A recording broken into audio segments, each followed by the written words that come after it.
আসসালামু আলাইকুম। আপনারা যারা এই মুহূর্তে আমার এই ভিডিওটি দেখছেন সকলকে সংগ্রামী শুভেচ্ছা জানাচ্ছি। বাংলাদেশের মাটিতে ইউএস এয়ারফোর্সের একটা টিম দেখা গিয়েছে এবং আমাদের রাজপথে ইউএন ভেহিকল দেখা গিয়েছে। অনেকেই এটাতে উদ্বেগ প্রকাশ করছেন, চিন্তিত হয়ে পড়েছেন। আমি ব্যক্তিগতভাবে মনে করি যে এই বিষয়টিতে চিন্তিত হওয়ার কোনো কারণ নেই। কারণ জাতিসংঘ বা আমেরিকার উপস্থিতি বাংলাদেশের মাটিতে এটা কখনোই আমাদের সাধারণ জনগণের জানমালের নিরাপত্তার জন্য হুমকি হবে না। যেরকমটি 2009 সালে বা 2024 সালে ভারতীয়রা করেছিলেন, বাংলাদেশের মাটিতে বসে 2009 সালে পিলখানা হত্যাকাণ্ড ঘটিয়েছিলেন ওনারা। আমাদের 57 জন সেনা অফিসারকে তারা শুধু হত্যাই করেননি, বরং বেয়নেট দিয়ে খুঁচিয়ে খুঁচিয়ে তাদের মরদেহগুলোকে অসম্মান করেছিলেন। 2024-এও তারা এই ছাত্র জনতার বিপক্ষে যে একটা স্বৈরাচারের পক্ষে এসে গণহত্যায় সামিল হয়েছিলেন। তো এই ধরনের কাজ ভারতীয়দের দ্বারাই সম্ভব।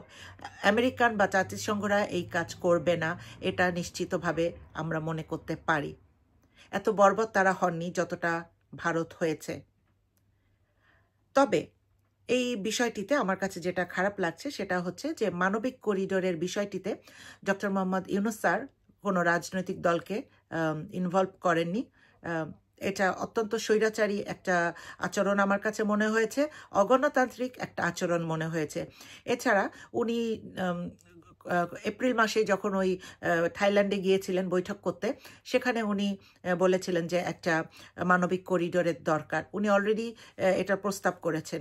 এরপর যখন ইউএন এটার বিষয়ে কথা বললেন, জাতিসংঘের মহাসচিব যখন এই বিষয়ে কথা বললেন, তখন আবার উনি বললেন যে শর্ত জুড়ে দিচ্ছি, যদি শর্তে তারা আসেন তাহলে আমরা এটা বিবেচনা করব বা মেনে নিব। হ্যাঁ, এইটা একটা ঢং, কারণ উনি তো আগেই রাজি হয়েছেন। আর শর্ত তো উনি একা দিতে পারেন না, শর্তগুলো তো বাংলাদেশের জনগণের এই পক্ষ থেকে আসতে হবে। আর এই জনগণের পক্ষ কারা? জনগণ তাদের কথা এই রাজনীতিবিদদের মাধ্যমেই জানাবেন। কিন্তু ডক্টর ইউনূস স্যার জনগণকে সম্পূর্ণ অন্ধকারে রেখেছেন, যেটা খুব বাজে একটা কাজ হয়েছে। যাই হোক, এখন প্রশ্ন হবে যে কেন আমেরিকা হঠাৎ করে এই মানবিক করিডোরের দিকে ঝুঁকেছে। এই বিষয়টি আসলে শুরু হয়েছে 2017 সাল থেকেই, অথবা তারও আগে আমি বলবো। বিশেষ করে 2017 সালে যখন মিয়ানমারে আপনার রোহিঙ্গাদের উপর টর্চার হলো, বিশেষ করে রাখাইনে 10 লক্ষ রোহিঙ্গাকে পুশ ইন করা হলো বাংলাদেশে। সেই সময় কিন্তু বিশ্ব মোড়ল যারা ছিলেন তারা এক হয়ে গিয়েছিলেন এবং এর অনেক পরে 2022 সালে আমেরিকা তাদের পার্লামেন্টে বার্মা অ্যাক্ট পাশ করে আনেন। এই বার্মা অ্যাক্ট 2022-এর মূল কাহিনী হচ্ছে যে মিয়ানমারে গণতন্ত্র প্রতিষ্ঠার লক্ষ্যে যখন যা দরকার হবে, বিশেষ করে সেনাবাহিনী অথবা অন্যান্য যেই সাপোর্টগুলো দরকার হবে মিয়ানমারের সাধারণ জনগণের, আমেরিকা সেটা প্রোভাইড করবে। এটা হচ্ছে এই বার্মা অ্যাক্ট যেটা 22, সেটার মূল কথা। সেইটার পরিপ্রেক্ষিতেই তারা এই মানবিক করিডোরটা স্থাপনের দিকে ঝুঁকেছেন এবং এটি ব্যবহার করছেন। কথা হচ্ছে যে কোন জায়গাটি তারা ব্যবহার করবেন, কোন পয়েন্টটা, এটা এখনো কিন্তু ডক্টর ইউনূস স্যার আমাদেরকে খুলে বলেননি। কারণ মিয়ানমারের সঙ্গে বাংলাদেশ এবং মিয়ানমারের যাতায়াত করার জন্য 3টা পথ আছে। একটা হচ্ছে সিলেটের একটা অঞ্চল, সীমান্তবর্তী একটা অঞ্চল।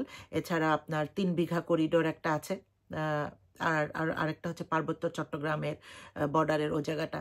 তো হয়তো তারা 3টাই ব্যবহার করতে পারেন অথবা যে কোনো একটা ব্যবহার করবেন। ধারণা করা যায় যে ভৌগোলিক অবস্থানের বিবেচনা করলে হয়তো পার্বত্য চট্টগ্রাম সাইডটাই ওনারা বেছে নেবেন, এটাই মনে হচ্ছে। তো এই পর্যন্ত এসে আর কিছু আমাদের বলার নাই। তবে যেই পয়েন্টটি আমাকে আরেকবার মনে করিয়ে দিতে হচ্ছে যে আমরা স্বয়ংসম্পূর্ণ জাতি নই। এমনকি আমরা মানে কোনো একটা সাইডেও কিন্তু আমরা সম্পূর্ণ না। ওষুধ বলেন বা টেকনোলজি বলেন কিংবা হিউম্যান রিসোর্স বলেন, কোনোটাতেই আমরা কিন্তু এরকম না যে সারা বিশ্বের কেউ আমাদের উপর ডিপেন্ড করবে। এরকম আমরা কোনো একটা সাইডেও আমরা স্বাবলম্বী হতে পারি নাই, তাই না? তো আমাদেরকে অবশ্যই কারো না কারোর সঙ্গে থাকতে হবে, এটাই হচ্ছে কথা। হয়তো ভারতের সঙ্গে নয়তো পাকিস্তান, চীন বা নয়তো আপনার আমেরিকা, তাই না, আমেরিকা, ইউরোপ, এদের সঙ্গে তো ভারতের সঙ্গে থাকার কোনোই কারণ নাই। কারণ গত 17 বছর তারা যে নির্মম আচরণ আমাদের সঙ্গে করেছে, একটা স্বৈরাচারকে চাপিয়ে দিয়েছে শুধুমাত্র তাদের নিজেদের স্বার্থের জন্য, বাংলাদেশের জনগণের বিপক্ষে যে, তাই না। এরপর মানে অসংখ্য অন্যায় ভারত করেছে। ইলিয়াস আলী গুমের সঙ্গে ভারত জড়িত, এটা তো অস্বীকার করা যায় না। আমাদের সেনা অফিসার কে হবে না হবে প্রত্যেকটা বিষয় ভারত নির্ধারণ করে দিয়েছে। আমাদের নির্বাচনগুলোকে ভারত তাদের সুবিধা মতো ম্যানিপুলেট করেছে। তো এই ক্ষমাহীন অপরাধ যেই ভারত করছে, তাদের তাদের স্বার্থ বিবেচনা করার সময় আমাদের নাই। এত এত বর্বর এই দেশটা দেখেন, এখন পর্যন্ত মানে এই কয়েক মাস আগেও তারা আমাদের নেতা জনাব তারেক রহমানকে আইএসের মেম্বার বলেছেন। তারা বলেছেন যে তারেক রহমান ক্ষমতায় আসলে ভারতের নিরাপত্তা হুমকির মধ্যে পড়বে। এই সেদিনের কথা, তাই না। তারা তো তার দীর্ঘদিন ধরে তারা এই ধরনের কাজ করে যাচ্ছেন, কথা বলে যাচ্ছেন। এখনো তাদের শিক্ষা হয় নাই, এখনো ভারতের শিক্ষা হয় নাই যে বাংলাদেশের আপামর জনগণ কি পরিমাণ তাদেরকে অপছন্দ করে, শুধুমাত্র তাদের এই ধরনের আচরণের জন্য, কথাবার্তার জন্য এবং আগ্রাসনের জন্য। তো ভারতের উচিত তাদের সাথে তাদের নিরাপত্তা জোরদার করা, তাদের সাথে তাদের ফরেন পলিসি, বিশেষ করে বাংলাদেশের ফরেন পলিসি তাদের পুনর্বিবেচনা করা। এটা তাদের ব্যাপার, আমাদের কনসার্ন না। এটা আমাদের কনসার্ন না। এটা ভারতের লজ্জার বিষয় যে বাংলাদেশিরা, বেশিরভাগ বাংলাদেশি এখন পাকিস্তানকে সমর্থন করছে।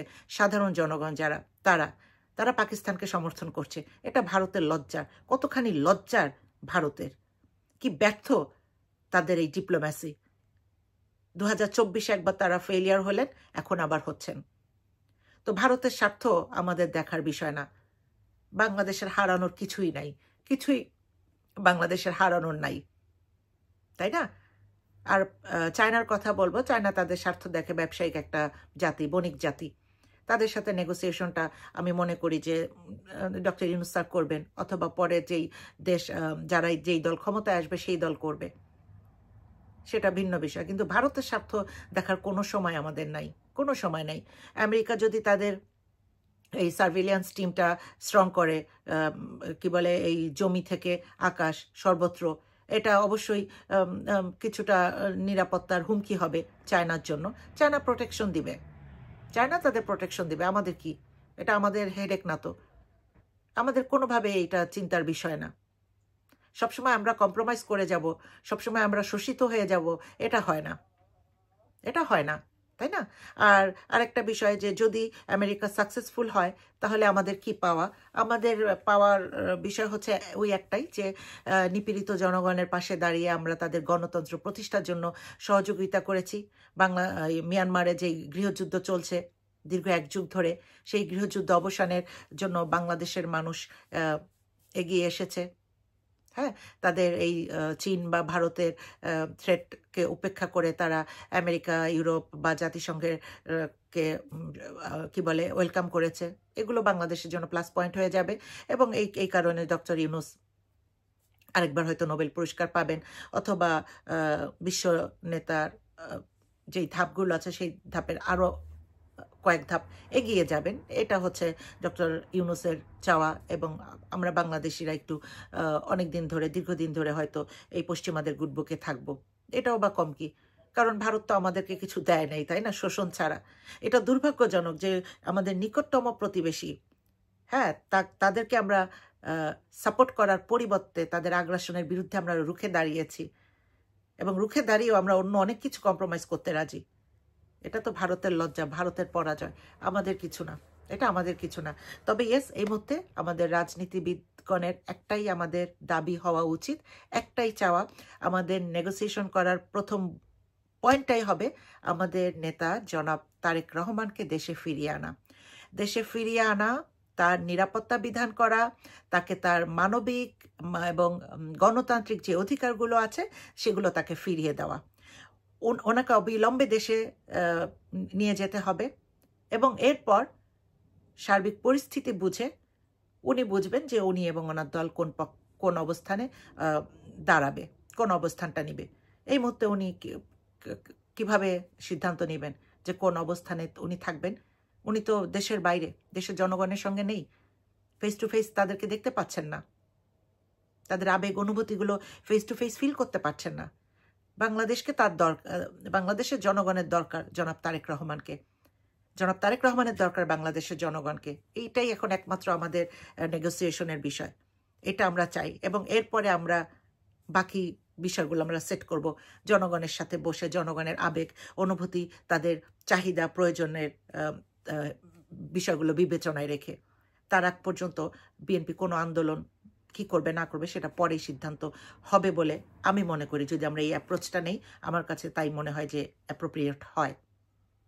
যাই হোক, পরিশেষে ডক্টর ইউনূস স্যারকে অনুরোধ করব অবিলম্বেই আপনি বিরোধী সকল রাজনৈতিক দলগুলোকে এক মঞ্চে ডাকবেন এবং আমাদের এই পার্বত্য চট্টগ্রামে কি হচ্ছে বা কোন জায়গাটাকে তারা করিডোর হিসাবে বেছে নিচ্ছেন, কতদিন তারা থাকবেন, ইত্যাদি ইত্যাদি সমস্ত বিষয় যেন আপনি ওনাদের সঙ্গে কথা বলেন। আদারওয়াইজ আপনার জনসমর্থন কমে যাবে এবং আমরা আপনাকে আসলে অন্যভাবে ট্রিট করতে চাই না। আমাদের সম্মান এবং ভালোবাসার জায়গাটাকে আপনাকে রাখতে চাই। আপনি যেন সেটা ধরে রাখতে পারেন, এটাই আমাদের অনুরোধ থাকবে আপনার উপরে। ধন্যবাদ। আল্লাহ হাফেজ।